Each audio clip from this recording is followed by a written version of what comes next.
Les invito a abrir la escritura en Efesios capítulo 4, versículo 20 en adelante. Pero vosotros no habéis aprendido a Cristo de esta manera. Si en verdad lo oíste y habéis sido enseñados en Él conforme a la verdad que hay en Jesucristo, que en cuanto a vuestra anterior manera de vivir, os despojéis del viejo hombre, que se corrompe según los deseos engañosos en el interior, y que seáis renovados, noten la expresión, seáis renovados en el espíritu de vuestra mente, y os vistáis del nuevo hombre, el cual en la semejanza de Dios ha sido creado en la justicia y santidad de la verdad. Qué meta tan noble la que Dios nos propone en este pasaje. Básicamente está diciéndonos: por el pecado hay un hombre viejo, un hombre corrompido. ¿Por qué? Porque su corazón es engañoso más que todas las cosas. Pero Dios propone cambiarnos, renovarnos, transformarnos en una nueva persona, en un nuevo hombre o una nueva mujer. Por eso Pablo dice en Romanos 6, sabiendo esto, que nuestro viejo hombre juntamente fue crucificado en él. Cuando Cristo murió en la cruz del Calvario, hoy por la fe podemos decir: yo he muerto a mi manera pasada de vivir. He muerto al hombre viejo anterior. Por eso Efesios nos recuerda que dejéis, cuanto a la pasada manera de vivir, al viejo hombre o a esa vieja mujer. Colosenses 3 dice: si habéis pues resucitado con Cristo, buscad las cosas de arriba, porque muertos sois, mas ahora dejad también vosotros todas estas cosas en la antigua manera de vivir. El viejo hombre no es la naturaleza carnal, la naturaleza de pecado. El viejo hombre representa la antigua manera de vivir, la pasada forma de ser. Por eso Efesios 4:22, y lo vuelvo a leer: en cuanto a vuestra manera anterior de vivir, Pablo nos aconseja: despójense de esa manera de ser. Y luego dice, dice: despojéis del viejo hombre que se corrompe según los deseos engañosos. Así que el viejo hombre es la pasada manera de vivir. El viejo hombre es la vida antigua de pecado habitual, de los hábitos y vicios pasados.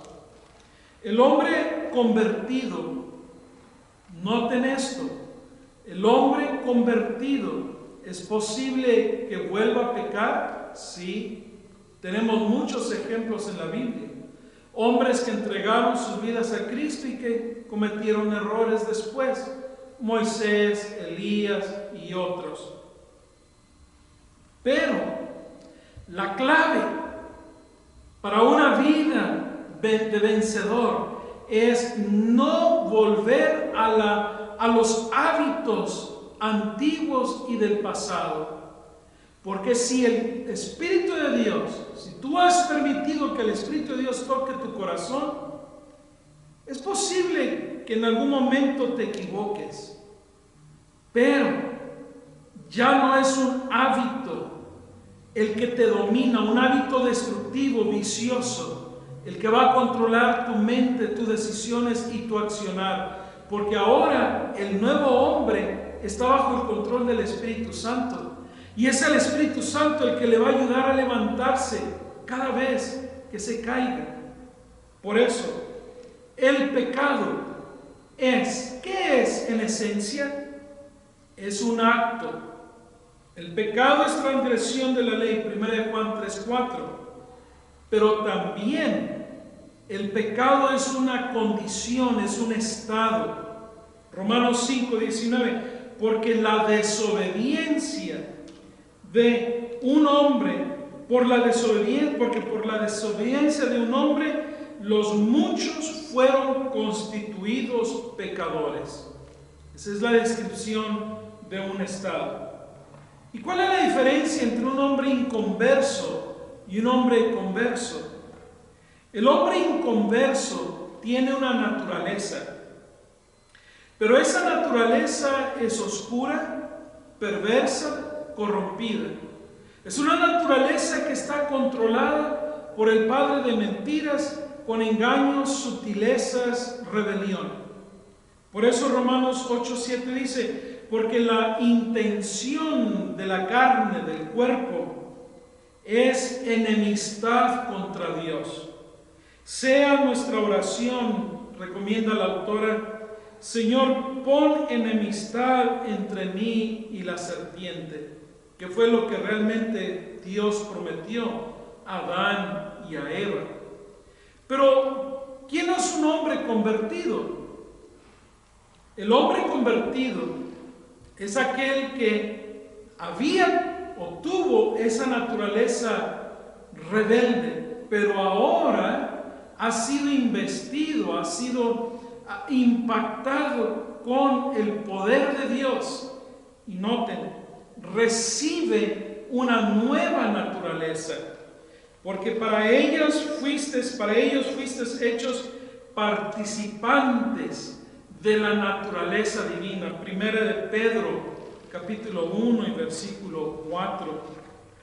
La antigua naturaleza, podemos decir, es decir, el ser humano seguirá viviendo, pero ya no vive bajo el control del padre de mentiras. Ahora, el que controla su vida es el Espíritu Santo. Yo sé que en mí, dijo Pablo, es a saber, en mi carne, en mi cuerpo, no mora el bien, el pecado que mora en mí, mas veo otra ley en mis miembros, la ley del pecado. Y esto se entiende. El hombre inconverso, a través de los años, sus palabras, sus acciones, sus pensamientos testifican de que su naturaleza es una naturaleza no transformada. Y sin embargo, Pablo dice: antes hiero mi cuerpo y lo pongo en servidumbre, en servicio a Cristo. Cuando el ser humano es tocado por el Espíritu Santo, y cuando ese corazón es impresionado en el nuevo accionar y en el nuevo pensar, la naturaleza de pecado, de rebelión que antes tenía control, ahora esa naturaleza pierde fuerza, y en su lugar comienza a manifestarse las impresiones del Espíritu Santo, las bondades de Dios, la generosidad de Dios, la misericordia de Dios, porque en ese corazón ya no domina el poder de las tinieblas, ahora comienza a dominar el poder de la luz de Dios. Las tendencias heredadas del hombre antiguo y los malos hábitos deben ser disciplinados y crucificados a menudo. Por eso Pablo dice: cada día muero. ¿A qué muere? Al hombre viejo, a los hábitos, a los vicios, a las costumbres, a las prácticas, a los pensamientos, a las decisiones, a las acciones antiguas de la oscuridad. Ahora, como un nuevo hombre, como un nuevo individuo, bajo las impresiones del Espíritu Santo y el poder de la sangre de Cristo, esa persona empieza a pensar diferente, se alinea con la voluntad de Dios, se organiza su vida siguiendo el ejemplo de Jesús.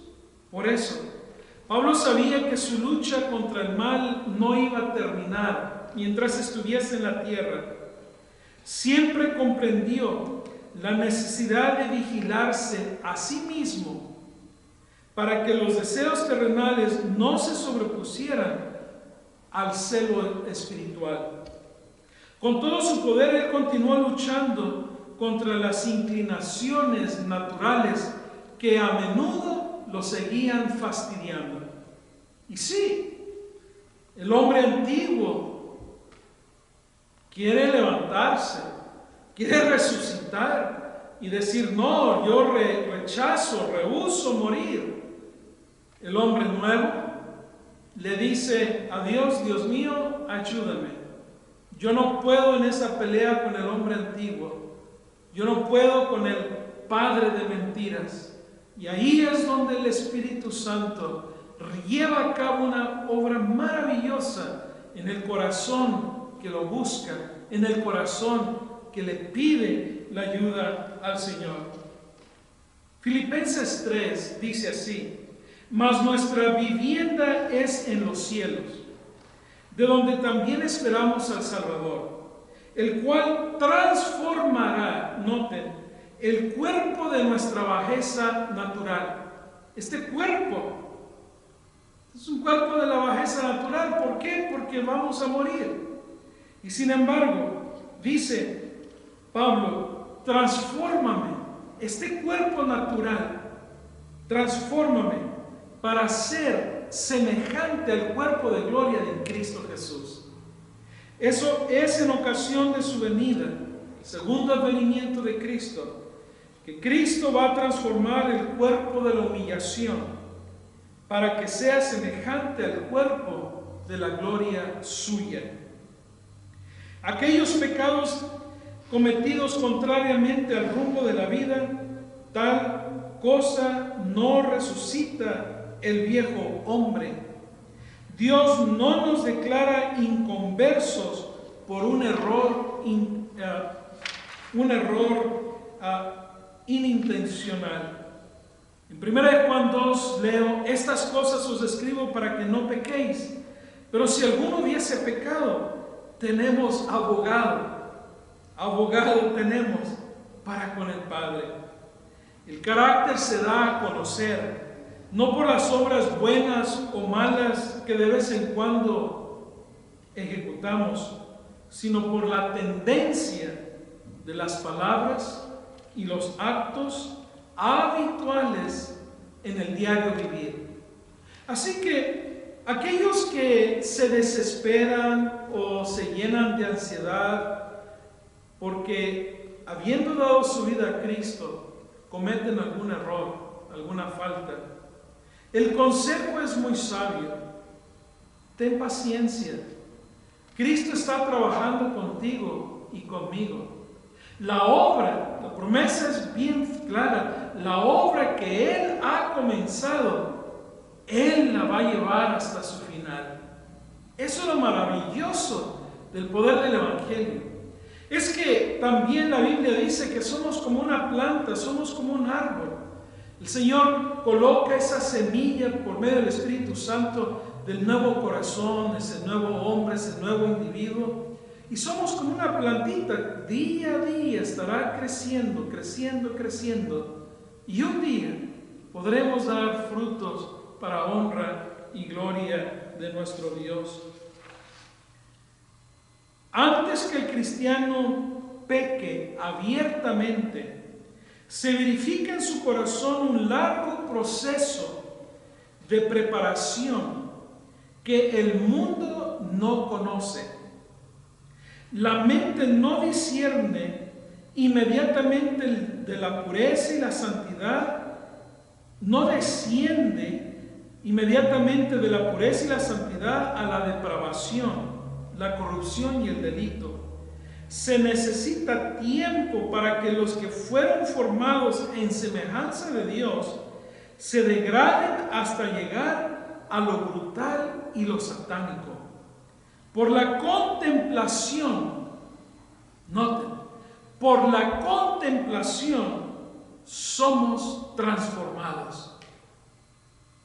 Es en la contemplación diaria de lo alto, lo elevado, lo noble, como somos transformados a semejanza del Señor. Si pasamos contemplando lo bajo, corriente, brutal, violencia, crimen y robo, es en esa dirección que vamos a ir.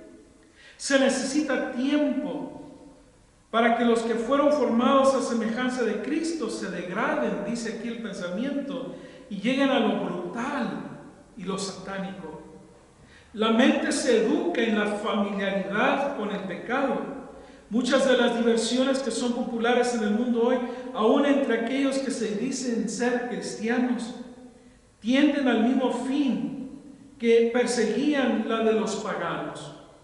Son en verdad pocas las diversiones que Satanás no aprovecha para destruir las almas. ¿A quién estás contemplando? ¿A Cristo? ¿A la luz? ¿A la verdad? ¿Al poder que te va a transformar? ¿O estás contemplando el mundo? Por eso Pablo dice, poned la mira en las cosas de arriba y no en las de la tierra. Si observamos hacia arriba, vamos a querer ir hacia arriba. Si contemplamos lo terrenal, vamos a querer permanecer en las cosas terrenales.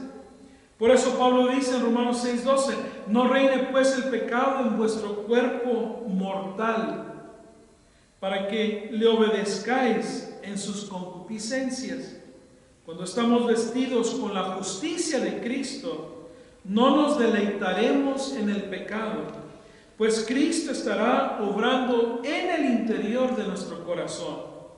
Podremos cometer errores, sí, pero odiaremos el pecado que causó el sufrimiento del Hijo de Dios. Si apreciamos el carácter de Cristo y tenemos comunión con Dios, el pecado llegará a hacernos odioso. Se cuenta el caso de un señor que tenía 2 perros. Y se daba cuenta que uno era el que siempre ganaba y siempre ganaba y siempre le ganaba al otro perro. Y entonces llegó un vecino y le dice, oye, dice, me puedo dar cuenta que este perro siempre gana a la hora de las peleas ahí de los perros. ¿Cómo le haces?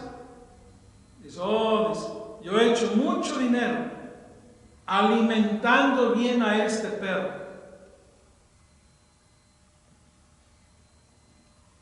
¿A quién alimentas? Este perro representa el mal, representa lo viciado, lo violento de la vida y la existencia. Dentro de nuestro interior hay un conflicto. Y se va a producir ese conflicto entre el bien y el mal, la luz y las tinieblas, la verdad y el error.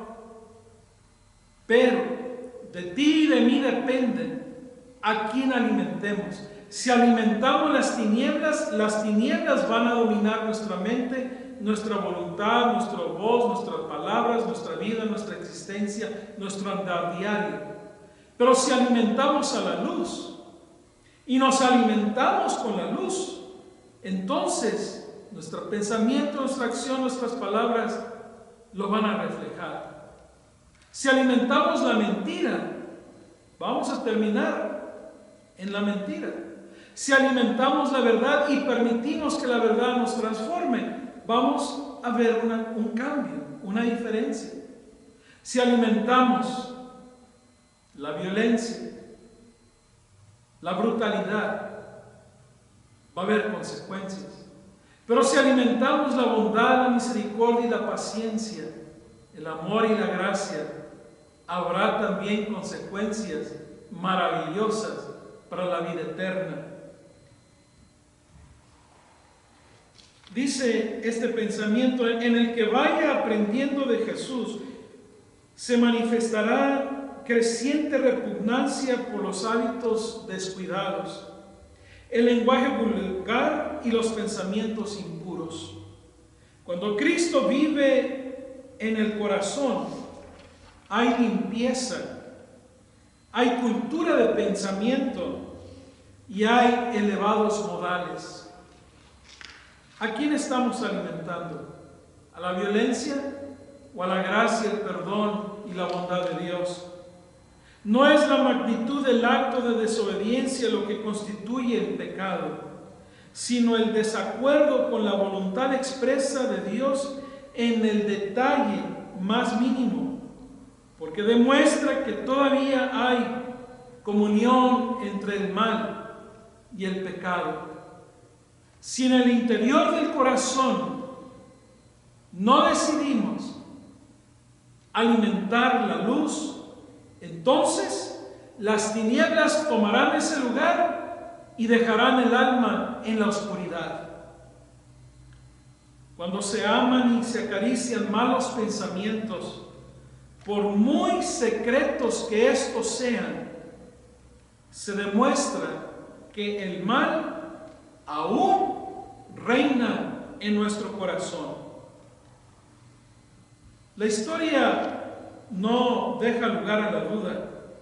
Judas, por tiempo, por semanas y meses, él no se definió, no tomó la decisión firme de honrar a Dios en su pensamiento, en su acción, en sus palabras.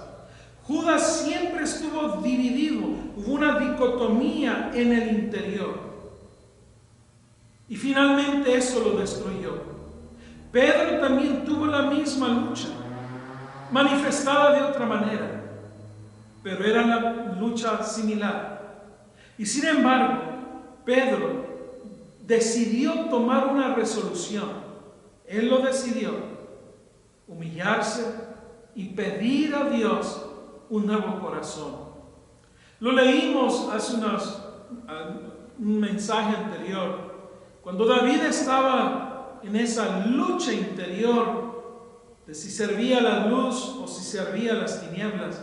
David tomó la decisión: crea en mí, oh Dios, haz esa obra especial en mi interior, dame un nuevo corazón, dame una nueva mente, de manera que mis decisiones, mis palabras, mi accionar diario puedan ser un testimonio de que Dios ha hecho esa obra, la sigue haciendo y la va a hacer en nuestras vidas.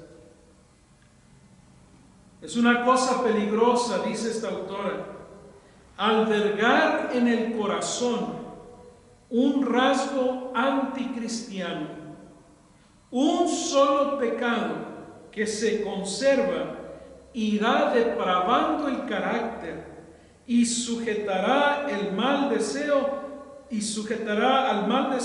todas las facultades nobles del ser humano. La eliminación de una sola salvaguardia de la conciencia, la gratificación de un solo hábito pernicioso, una sola negligencia con respecto a los altos requerimientos del deber divino, quebrantan las defensas del alma y le abren el camino al padre de mentiras para que entre y lo extravíe.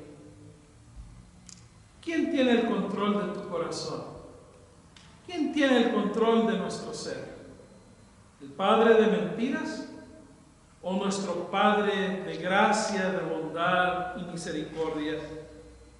Los hombres pueden tener excelentes dones, pueden mostrarse cultos, con grandes habilidades, con cualidades espléndidas, pero un defecto, la indulgencia de un pequeño pecado secreto va a resultar para el carácter lo mismo que una tabla carcomida para el barco, que finalmente traerá el desastre y la ruina. Los grandes lagos al norte de los Estados Unidos hay historias que a través de los años, navegaciones, barcos, embarcaciones con sus tripulantes se han hundido. En algunos casos se ha encontrado que por el descuido del capitán o el descuido de algún marinero, que no vieron que en cierta área había una tabla que ya estaba carcomida. No le dieron importancia, pensaron que el barco iba a resistir, se lanzaron al agua y se hundieron. Hoy, tu vida y la mía somos como un barco. Y de acuerdo a esta autora dice, una sola tabla que esté carcomida es todo lo que se necesita para que el barco se hunda. Dale tu vida a Cristo. Entrega tu vida al Señor. Permite que Él haga de ti una nueva persona. Y entonces descubrirás que hay un gozo indescriptible, una paz que no puede ser explicada, porque esa paz solo se experimenta en el corazón que ha recibido de la justicia de Dios. Toma esa decisión. Deja que tu corazón sea reparado, restaurado, redimido, regenerado, reconciliado con Dios.